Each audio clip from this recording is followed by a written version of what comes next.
welcome to the Deep Dive. Today we're getting into a set of sources that they outline a foundational yellow cake, a recipe that feels familiar to almost everyone. But we're immediately going to pivot and use it more like an architectural blueprint. We're going to see how one single batter can be transformed. Yeah, and not just transform, but turn into four, radically different high-level desserts using some really specific techniques. That's the mission for you, the learner. Right. We're analyzing that jump from the simple to the sophisticated. We're not just reading a recipe here. We are pulling out the technical DNA of high-level baking. So things like stabilized emulsions, protein coagulation. Exactly. All those traditional techniques that turn a beloved memory into something that's technically a masterpiece. And our source material for this is a really, really detailed baking tutorial. We're deep diving into that core yellow cake and then 3 major variations. Yes, the Edward Castera chocolate and orange birthday cake, a fragrant upside-down cake with plums, and these delicate, fresh strawberry cupcakes, which are finished with a true Swiss meringue buttercream. It's basically a masterclass in modular baking. You learn one reliable foundation, and suddenly you have this toolkit for, well, almost infinite variation. And what really grounds this whole thing, for me, is the emotional core. This all starts with a deep nostalgic element, the father's birthday cake. Baked every August 21st at 86 Elm Place. Exactly. We're taking that memory and translating it into specific, repeatable excellence. So, okay, let's unpack this blueprint, starting with the foundation, the yellow cake itself. Let's do it. You know, when you start a cake like this, it feels like the first 5 minutes of prep really determine the next hour of success. They absolutely do. We're focusing on 8-inch pans, 2 inches high. Yeah. And the tutorial is so specific about cutting the parchment rounds, folding the paper, tracing the pan. But why all the fuss with the butter? Well, that's where people rush and fail. You can't just, slap the parchment. Then you have to butter the pan, put the round in, and then you butter the paper again. Okay, so a double greasing. Exactly. It creates this foolproof barrier.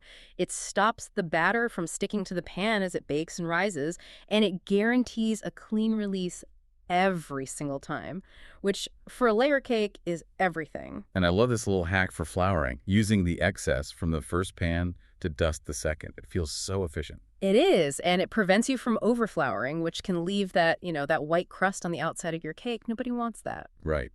Okay, so let's get into the batter structure. The dry ingredients. Why this specific blend of flours? This is so critical. We're not using just one type of flour. The source calls for 1.5 cups of cake flour and 1.5 cups of all-purpose. Okay, why? Well, the cake flour is super fine, lower in protein, so it gives you that tender, light crumb. But the all-purpose flour brings just enough gluten structure to keep those 2-inch layers from collapsing. It's a structural compromise. So stability from the all-purpose, tenderness from the cake flour. You got it. And you sift those together with a tablespoon of fresh baking powder and salt. And that word fresh is non-negotiable. If your baking powder is old, that delicate structure we just built will fail. Now for the creaming stage. 2 sticks of soft room temperature butter with 1 3/4 cups of sugar. We whip them until they're light and fluffy. What are we actually doing here chemically? We're creating tiny pockets of air. The sugar crystals are like little blades, and they shear the butter, forcing air into the mixture. That aeration is your primary leavening, even before the baking powder kicks in. So that's where the lightness really begins. That's the foundation. And then the tutorial says 4 whole eggs, 1 at a time, beating well after each one. And you can't just dump them all in, can you? I mean, why is that 1-by-1 method so important? Because you're building an emulsion. You have fat from the butter and yolks and liquid from the whites and milk. They don't want to mix. Right. So adding the eggs slowly lets each one fully emulsify before you stress the mixture with the next one. Dump them all in, and you risk a curdled, separated mess. And I'm guessing that's the same reason the 1 1/4 cups of milk also has to be at room temperature. Precisely. If you pour cold milk into that beautiful emulsion, the fat in the butter will seize up, it'll get hard, and all those precious air pockets we just created will deflate instantly. Okay, so everything is at room temp. Then we finish by adding the dry and the wet ingredients alternately. Yep.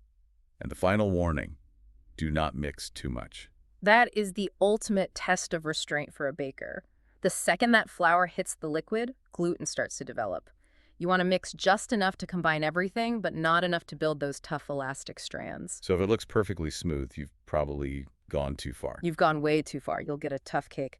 That batter goes in the pans, 30 minutes in the oven, and now you have your foundational canvas. And now We elevate it. We move to variation 1, Edward Castira's chocolate and orange birthday cake. We're talking orange curd filling, ganache frosting. This is high-level stuff. It really is, and that orange curd starts with a whopping 12 egg yolks.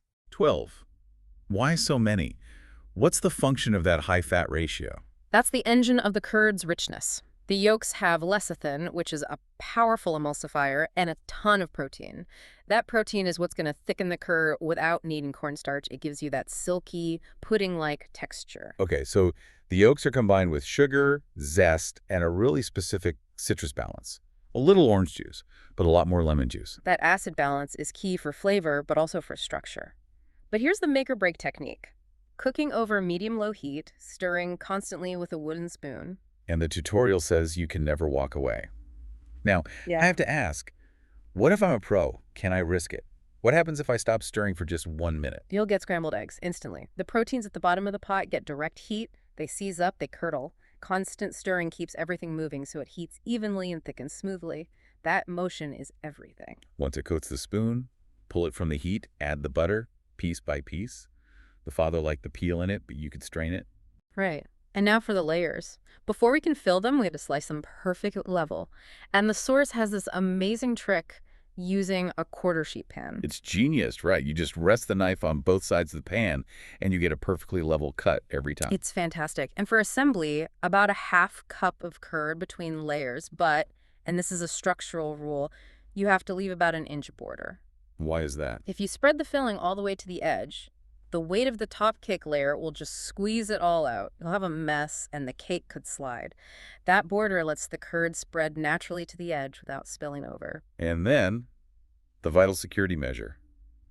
3 bamboo skewers right through the cake while it chills. Keeps everything locked in place while that curd sets up. You pull them out right before you frost, of course. Speaking of frosting, let's talk about this old-fashioned chocolate ganache. This isn't just melted chocolate. It's a science. It's a perfect emulsion of fat and liquid. You start with a pound of semi-sweet chocolate chopped really finely. And that fine chop is important. Crucial. You're pouring boiling whipping cream over it. If the chocolate chunks are too big, the cream will cool down before they fully melt, and you'll get a grainy, broken ganache. And once you whisk it smooth, you add 1 teaspoon of corn syrup. Now, I'm going to challenge the source here. Is that really necessary, or is it just an old habit? That is a great question. You can make a stable ganache without it, but the corn syrup serves 2 really useful purposes. First, it stops the sugar in the chocolate from recrystallizing, which is what keeps it so shiny. Okay. And second, it helps the ganache stay soft and pliable, even when it's cold, which makes it way easier to spread. So it's like a little insurance policy for the texture. Fascinating. And after it cools, it's time for the crumb coat. Yes. The essential 2-stage frosting process. A thin crumb coat seals in all the loose crumbs, you chill that completely, and only then do you apply that final, thick, perfect coat. And don't forget the parchment strips under the cake to keep your stand clean. A pro move. Okay, so that's our rich, complex layer cake. But now we see the batter's versatility. We're moving on to the fruit-focused variations. Yeah, we shift completely from that dense layer cake to this fragrant upside-down cake. Same yellow cake base, but this time it makes about 5 6-inch pans. The magic here is really the base, right? Yeah. That sweet, buttery spread. It's a scratch-made caramel glaze. With butter, maple syrup, brown sugar. But the source also calls for 1 tablespoon of dark rum. Why the rum? Just for flavor. It's a flavor carrier, absolutely. But it also helps stabilize the sugar and fat, and it adds this complexity, this warmth that cuts through all that sweetness. The alcohol bakes off, but the depth remains. And you arrange the fruit nectarine wedges, sugar jewel plums in these beautiful concentric circles. So you're basically designing the top of the cake before it's even baked. The visual arrangement is the final impact. Then you pour the batter in, bake for about 35-40 minutes. But the crucial step is the cooling time. You have to wait 25 to 30 minutes before you flip it. Yes. If you flip it too soon, the glaze is liquid, it runs everywhere. If you wait too long, it seizes up and sticks to the pan. That 25-minute window is absolutely everything. A perfect lesson in baker's patience. And that same bower takes us to variation 3. Fresh strawberry cupcakes. 30 of them. And the shift here is so simple. You just fold 1 cup of finely diced strawberries right into the batter. Bakes for 20 minutes. The real challenge here isn't the cake, it's the frosting. The Swiss meringue buttercream. This is a technical triumph. It's lighter, way less sweet, and so much more stable than your typical American buttercream. Okay, this is where it gets really interesting. Swiss meringue uses a heating technique. You combine 8 large egg whites and 2.5 cups of sugar in a bain-marie, Right, over simmering water. and you heat them together for about 6 minutes. Why? Why heat the eggs in sugar? It does two essential things. First, it pasteurizes the egg whites so they're safe to eat. But more importantly, it completely dissolves the sugar. If you have even one tiny sugar crystal left, your meringue can turn grainy or weep later. So dissolving the sugar creates a stronger protein matrix. A truly stable one.